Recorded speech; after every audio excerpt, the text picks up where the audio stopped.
사소한 신문지 요금조차 한 번 밀린 적 없었던 삶이었습니다.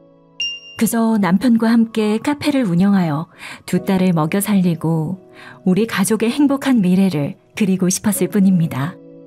오래전부터 꿈이었던 카페 창업을 위해 여기저기 알아보던 중 대형 카페를 운영하면 그만큼 수익도 크겠다는 생각에 덜컥 계약서를 작성했습니다.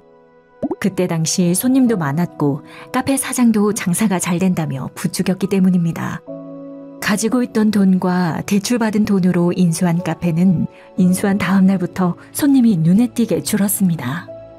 나중에 알고 보니 가게에 있던 손님들은 매수한 고객들이었고 매출 장부 또한 거짓으로 기재되었던 것입니다. 사기를 당했다는 생각에 가서 따졌지만 문제없다고 당당히 소리치더군요. 첫 단추를 잘못 끼웠다는 생각이 들었지만 내가 잘하면 된다는 생각으로 시작했습니다.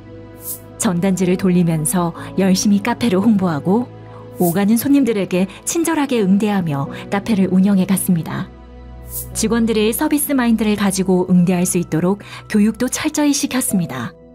그만큼 직원들을 잘 챙겨주기도 했습니다.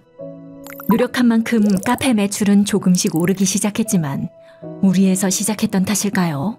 월세 내고 직원들 월급 주고 재료비 주고 대출금 갚으니 남는 게 없더군요. 저 이래봬도 가계부를 참 오랫동안 써왔던 사람입니다. 그런데 어느 순간부터 가계부를 써도 마이너스밖에 나오지 않았고 그렇게 돌려막기가 시작되었습니다. 어떻게 해서든 연체는 하면 안 된다는 생각에 대출받아 대출을 갚는 생활이 이어졌고 꾸역꾸역 사업을 이어나갔습니다. 빚은 빚을 낳는다더니 무섭게 대출금이 늘어나기 시작했고 결국 감당할 수 없는 지경에 이르렀습니다. 좌절하고 있던 찰나 법원의 개인회생 상담을 위해 법률사무소 상담을 받던 중 신용회복위원회에 가보라는 조언을 들었습니다.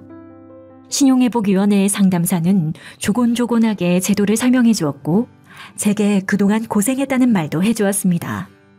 그 말에 지난 세월이 떠올라 울컥해 눈물이 나기도 했습니다. 당장 큰 돈을 마련할 길이 없는데 늘어나는 금액 없이 고정된 금액만 납부할 수 있다는 것이 얼마나 고마운 일인지 빚을 져본 사람이라면 알 것입니다. 그렇게 신용회복 신청을 하고 가지고 있던 집과 차를 모두 다 팔고 시어머니까지 5식구가 15평짜리 작은 집으로 이사갔습니다. 2년쯤 후에 수원에 LH 임대아파트 분양을 한다는 것을 알고 신청했는데 운 좋게 당첨이 되었습니다. 비록 제가 가진 재산은 보증금 1,700만 원이 다였지만 보증금 대출을 받아 어찌저찌 이사를 갔습니다.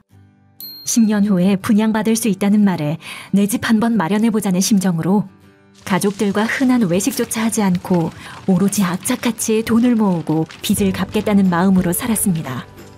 이제 좀 숨돌릴만 하다 싶으니까 암 판정을 받아 투병하기도 했습니다. 그럼에도 어찌저찌 신용회복 완제를 했습니다. 그동안 고생했던 시간들이 떠올라 남몰래 엉엉 울기도 했네요. 드디어 살던 아파트가 공공임대에서 분양 전환을 하게 되었습니다. 남편이 계약서를 쓰는데 지난 날들이 주마등처럼 지나갔습니다.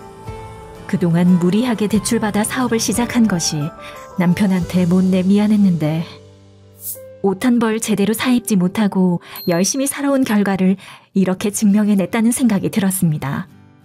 이 모든 건 신용회복위원회가 있었기에 가능했던 일입니다.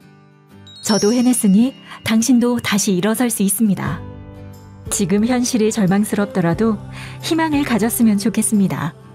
빚으로 인해 힘든 모든 이들에게 신용회복위원회라는 한 줄기 빛이 내리쬐고 있으니까요.